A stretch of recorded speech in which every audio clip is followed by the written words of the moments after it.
तमाम मुसलमानों को अस्सलाम वालेकुम वरहमतुल्लाहि वबरकातुहू। आपकी होस्ट अलीना अली आज आपके सामने मौजूद है। इत्तफाकन मुझे इस लाइव स्ट्रीम पे ज्वाइन किया है चंद जानी मानी एक्स मुस्लिम कह सके, उनको एथियस्ट कहे, उन्होंने अपने रिलीजन भी चेंज किए, कई मुल्हिद हो गई हैं, कईयों ने जो है वो हिंदुज़म एक्सेप्ट कर लिया, किसी ने जो है वो क्रिश्चियनिटी एक्सेप्ट किया। तो आइए बिना किसी ताख़ीर से इनके इंटरव्यू ले लेते हैं, क्योंकि मोस्टली ये होता है कि जब ये किसी प्लेटफॉर्म पे जाके इंटरव्यू देती हैं तो दूसरी तरफ होस्ट या तो खुद मुल्हिद होता है या फिर हिंदू या फिर क्रिश्चियन। लेकिन हमने इसको रिवॉल्व किया और हम चाहते हैं कि एक मुसलमान इनसे इंटरव्यू करे। जी, हमारी पहली गेस्ट, इनका नाम अभी जयदेवी है, पहला नाम इनका उज़्मा खान था। Welcome aboard Jaidevi. हम आपको जयदेवी ही कहेंगे। ये बताइए कि अब की शादी हो गई है और कहाँ हुई है आपकी शादी? मेरी शादी हुई वहाँ पर। तो एक हैदराबादी फैमिली, पाकिस्तानी इस्लामी जमात इस्लामी, आपने नाम सुना होगा, एक ग्रुप है, उसमें मेरी शादी हुई पहले। मैं आपकी बात समझी नहीं। आपकी शादी एक ग्रुप से हुई है, ना कि किसी इंसान से? जमात इस्लामी से आपकी शादी हुई? जमात इस्लामी तो इट्सेल्फ एक बहुत बड़ा ग्रोह है, माशाल्लाह। आपने एक आदमी से नहीं बल्कि पूरे ग्रुप से शादी की है। Well done. का तो ये तो पता चल गया कि आपने जो है वो शादी ग्रुप से की।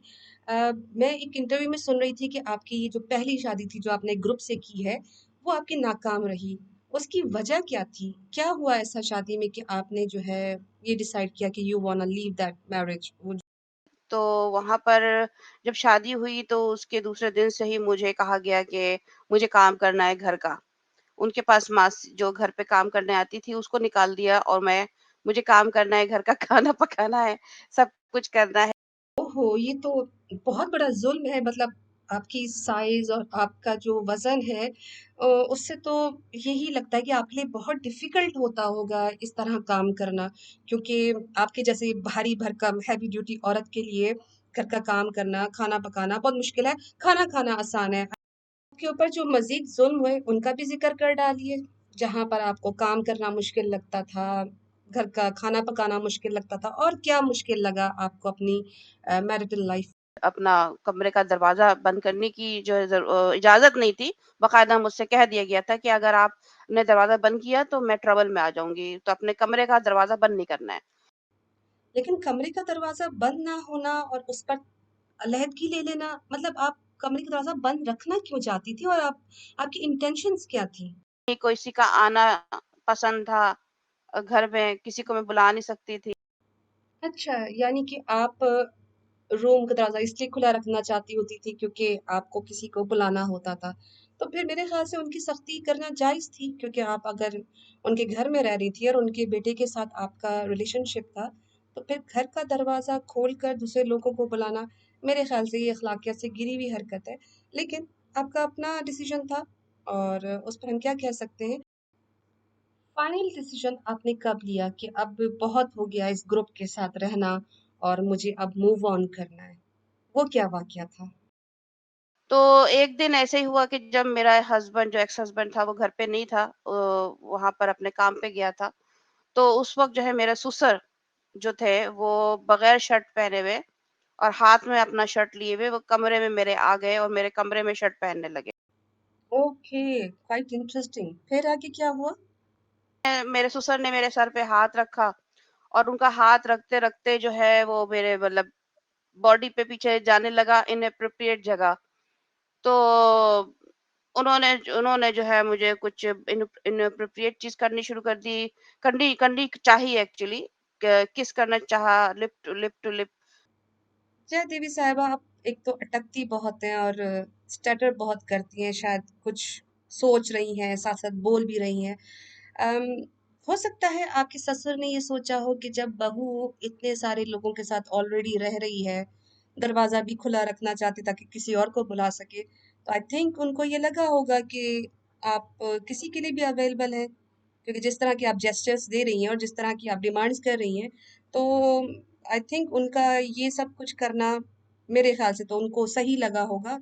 तो बिल्कुल गलत, हम एग्री नहीं करते, बहू के साथ ऐसा नहीं करना चाहिए, लेकिन बहू का कैरेक्टर भी ऐसा होना चाहिए जिसमें से बेटी वाला वाइब आना चाहिए, जिसमें से बेटी वाली फीलिंग आनी चाहिए, ना कि जिस तरह की आप उनको वाइब्स दे रही थी।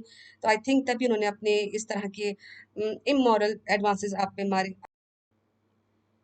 ये जो वाक़या हुआ, इसके बाद आपने जो है वो तलाक ली और आपका दिल ख़राब हो गया ऑब्वियसली, जिस तरह आप बात बता रही हैं। क्या हुआ था? तलाक का प्रोसेस कैसा रहा?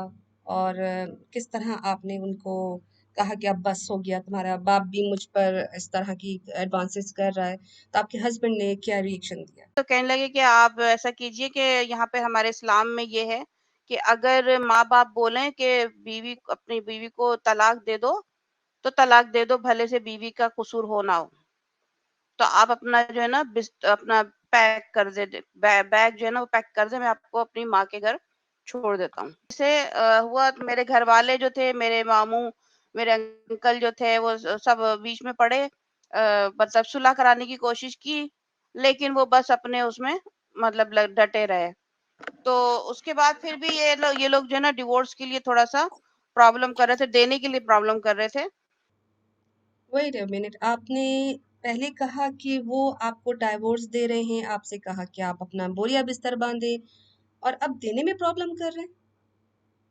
क्योंकि फिर इनको जो है मेरे ख़्याल में प्रॉब्लम कर रहे थे, तो फिर मैंने जो है मुझसे पूछा गया कि भई तुम या तो वेट करोगी, ये लोग तो डिवोर्स देने के लिए भी रुलाएँगे, यानी कि देर लगाएँगे, टाइम लगाएँगे।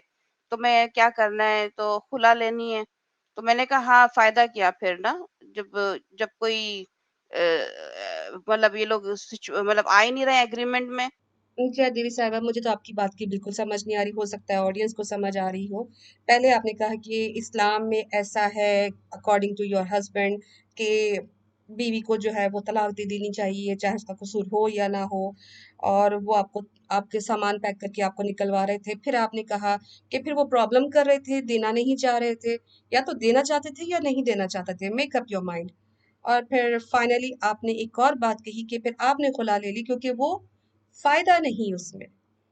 फिर आपने ये भी ज़िक्र किया कि मेरे कुछ एग्रीमेंट्स थे जिन पर उन्हें एग्री नहीं किया, तो क्या फ़ायदा रहने का। तो इन द एंड अल्टीमेटली आप विक्टिम कार्ड तो खेल रही हैं। आप ये कहना चाह रही हैं कि आपको डाइवोर्स मिली, लेकिन अगर जिस सिनेरियो जो आप पेश करना चाह रही हैं उससे तो ये पता चल रहा है कि आपने अपने किसी मफादात की वजह से, अपनी किसी डिमांड्स ना पूरी होने की वजह से आपने खुला ले ली। तो ये मेरे ख्याल से इसको इस्लाम पर बेस करना या इसको इस्लाम की वजह से आपकी डाइवोर्स हो गई, ये बेस बनाना तो कतई गलत हुआ। एक इंटरव्यू में आपने बताया कि आपकी सेकंड मैरिज भी हो गई थी, और उसमें जो है वो आपके होने वाले हस्बैंड ने आपके सामने जो है वो कुछ शराइत रखी थी।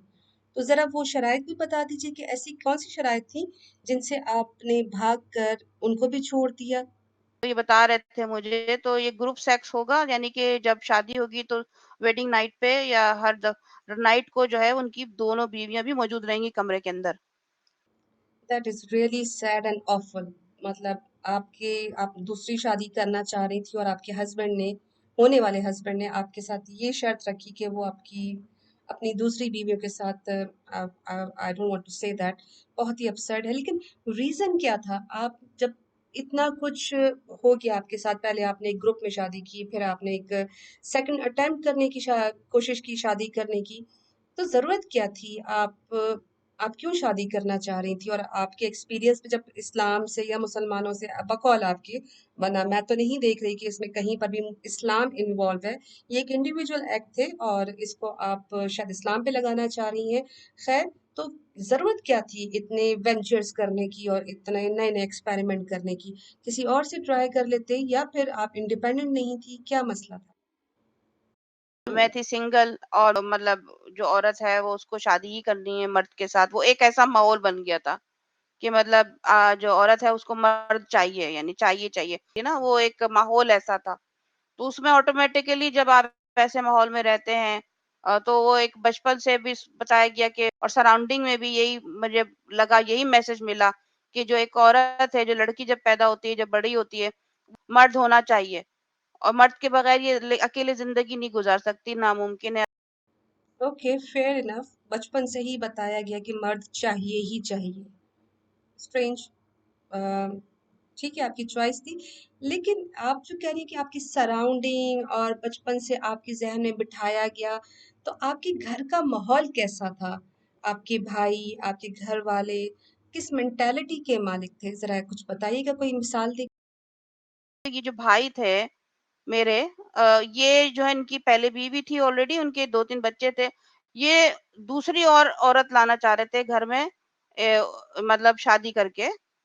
और बाकायदा ज़ाहिर बात है जब घर पे होगा तो मतलब एक फ्लैट था, तो मैं अगर वहाँ रहती तो ये जो चीज़ ग्रुप सेक्स वगैरह नहीं हो रहा हो, मतलब उनको मेरे ख़्याल में हो सकता है, आई डाउट इट, बट शर्म आ रही होती कि भई 2 औरतों के साथ एक कमरे में जा रहे हैं, मैं देख रही हूँ वहाँ। Stop stop stop. जय देवी, मेरा जो शो है वो एक पीजी रेटेड शो है। ऑलरेडी आप बहुत सारी बातें ऐसी कर चुकी हैं कि जो बच्चों के लिए नहीं है। मुझे शायद डिस्क्लेमर भी लगाना पड़े, एंड आई एम सॉरी, मुझे आपको यहाँ पे रोकना पड़ेगा क्योंकि आपकी जो पूरी स्टोरी है, it's full of nudity and मतलब absurd किस्म की आपकी स्टोरी है। कहीं से सर पैर नहीं है। आपने इस्लाम छोड़ा और आप इस्लाम छोड़ रही है अपने घर के माहौल की वजह से। आपके घर का माहौल ऐसा हो था जिसमें हर कोई आप पे एडवांसेस कर रहा था, या फिर आपका जो तरीकेकार था वो ऐसा था कि हर किसी को ये लग रहा था कि you are the type of person. जिस तरह आपको पता है कि हमारे यहाँ 2 नंबर औरतें भी होती हैं, तो आप जब 2 नंबर वाला एटीट्यूड दिखाएंगी तो जाहिर सी बात है एक खुली कैंडी पर गंदी मक्खियां तो आएंगी। अब वो गंदी मक्खी को अगर आप एक पाक रिलीजन के साथ रिलेट करती हैं और फिर ये कहती हैं कि मैंने जी इन तमाम गंदे लोगों की वजह से मैंने इस्लाम छोड़ दिया, तो आपने तो एक भी मिसाल नहीं दी जहां पर आप ये कह सके कि इस्लाम ये कहता है कि ऐसा करो। इस्लाम ये कहता हो कि औरत के साथ जो है वो एक ही वक्त में दो दो औरतों के साथ मिलाकर इस तरह का नाजेबा अल्फाज मैं तो कहना नहीं चाहती, लेकिन इस्लाम में तो कहीं पर भी नहीं है। और मैं चैलेंज करती हूँ जय देवी कि अगर आप जो है ये साबित कर सके कि इस्लाम इस तरह की कोई टीचिंग्स दे सकता है, तो फिर आप ब्लेम उन आदमियों पे तो कर सकते हैं, अपने घर के भाई, शौहर जिनसे भी आपकी शादी हुई, आप उनको तो ब्लेम कर सकते हैं, लेकिन आप किसी मजहब पे तो ब्लेम नहीं कर सकते। खैर, मैं जय देवी का थैंक्स करती हूँ कि वो हमारे शो पर आई, और खैर जो बात उन्होंने कर दी मैं try to sensor most of it, लेकिन क्या कर सकते हैं, ये इनकी स्टोरी है। अब आप ऑडियंस इससे अंदाजा लगा सकते हैं कि इनकी स्टोरी में कितनी सच्चाई है